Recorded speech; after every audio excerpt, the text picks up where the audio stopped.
Assalamu alaikum wa rahmatullahi wa barakatuh. It's my hope you're doing fine wherever you are. Welcome to our great channel Ahmad Online TV. Inshallah, today we're going to have an amazing interview with our brother from Kenya. Remember, the first guy we had an interview with was a Kenyan, and also today this guy is a Kenyan. So without much ado, let's kick off our interview of today. Please make sure you subscribe to our great channel Ahmad Online TV. And I'm really sorry because this interview we're going to do in Swahili language, but we're going to put English subtitle for those who can not comprehend what we are going to talk about here. So, welcome. Majina anaitwa Abbas, alafu majina mtandao anaitwa Only You. Only You. Yeah. Nambe Bahrain, lakini umeonaje? Bahrain maisha si mabaya vile, but watu kung'ang'ana, kujipa nguvu. Umeona mali ulikuwa mwaka jana, atakana mwaka huu mwingine unakuja uwe mali fulani upige step ya. Ndio. Sasa ni hivyo, sasa kujituma kwa bidii. Ndio. Usiangalia anakuambia hata ufike utaweza zina maneno ya haja chana nao. Wewe focus na vile unataka wewe. Sababu kuna maisha baada ya hapa. Ndio. Na labda umekuwa kwa muda gani hapa Bahrain labda? Sasa hii haraka hivi nitakwambia kama naelekea kama miaka 8 hivi. Miaka 8. Sasa wewe ni mwenyeji wa Bahrain, wewe si mgeni tena Bahrain wewe. Mimi sio mwenyeji vile kwa sababu sio mambo yangu unajua huko. Mbona Bahrain nikuja 2018 Oktoba. Mpaka sasa niko huko. Kwa hivyo hiyo roughly kama miaka mingapi? Elekea kama 9 hivi. Kama 9 hivi. Labda atuambie Abbas huyu ambaye yuko katika nchi ya Bahrain, anatoka Kenya, anafanya nini Abbas? Mimi barista. Hiyo ndo kimeneka hapa Bahrain. Ndio. Na hiyo ndio inanipatia mimi chakula. Ndio.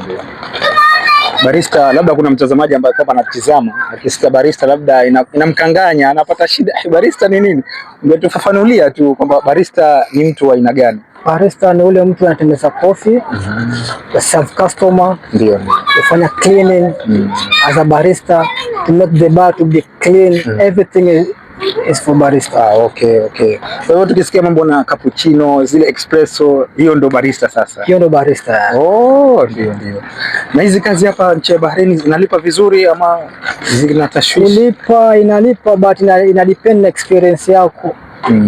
The more una experience, the more una get pesa. Kama una experience zaidi utapata low. Hasa ni vile wewe kujituma, ukiwa mvumilivu utakula mbivu. Na inahitajia labda uwe na experience ya kwamba ya hii kazi ama si lazima?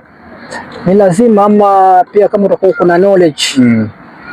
Hiyo ni muhimu sana. Kuna knowledge pia nayo yasaidia. Ndio. Umeona muhimu zaidi kwenye kazi kama utajua kustream maziwa. Ati mambo mengine yote utajua mbeleni. Mtazamaji wetu wa Ahmad Online TV, tunapiga story na Abbas ambaye kwamba anafanya kazi ya barista. Kazi ya barista inahusiana na mambo na cappuccino.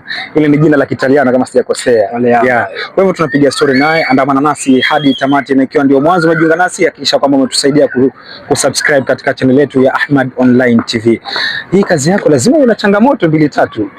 Changamoto ipo ndugu yangu. Sababu itakuwa mahali unafanya kazi, sio wote itakuwa utasema utamwambia mtu kila kitu. Ndio.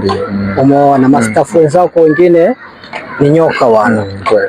Uzaongea naye kitu akaenda akapeleka kwa bosi, umeona. Sasa inabidi sasa ujue namna ya kuongea na wenzako unao karibuni, umeona. Sasa ukijua hivyo utajua kuishi nao. Lakini ukijua kila kitu wamwambia si hivi na hivi, washangaa bosi kupigia simu, bosi akusimamisha kazi ghafla, umeona. Hiyo ni changamoto sana. After sisi kwa sisi tupendani.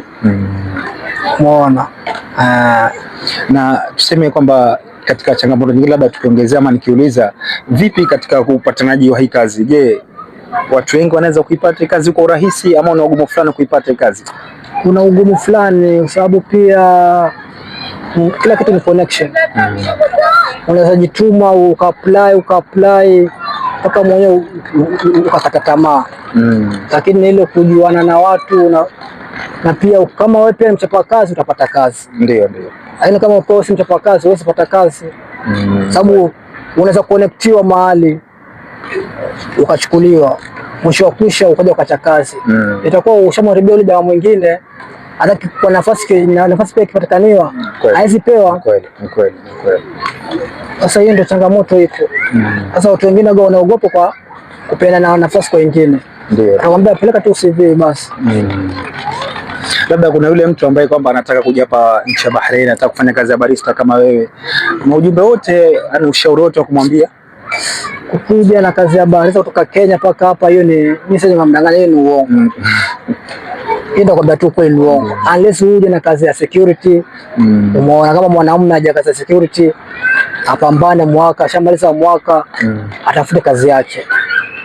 Kama mwanamke ataja kazi ya nyumba ni sawa, ama kazi ya cleaner hiyo ni sawa hiyo. Lakini direct kupata kazi ya hii ni ngumu sana. Unaweza kata miaka 5 usije baharini. Kwa hivyo unachomaanisha ni kwamba mtu aje huku kwa kazi nyingine alafu baadaye abadilishe ende kazi ya barista, itakuwa rahisi kuliko moja kwa moja je barista. Moja kwa moja uongo. Okay. Lolote la kuongezea?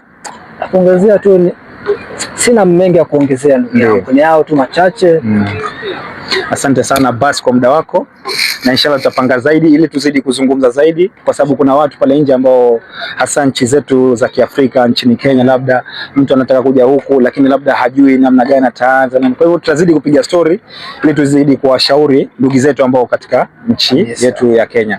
Ndugu mpenzi mtazamaji, shukrani sana. Nilikuwa nikipiga story na Abbas ambaye kwamba yuko katika nchi ya Bahrain akifanya kazi ya barista. Ni matumaini yangu umeweza kumsikiliza mwanzo hadi tamati, na ikiwa ndio mwanzo umejiunga nasi, hakikisha kwamba umesubscribe katika channel yetu ya Ahmad Online TV, na pia unaweza kubwaga comment yako upande wa comment section. Shukran sana, maasalam, na bila kusahau Waislamu wote ambao kwamba wanafunga mwezi mtukufu huu wa Ramadhan, tuambie tu Ramadhan Mubarak na saum makbul. Shukran.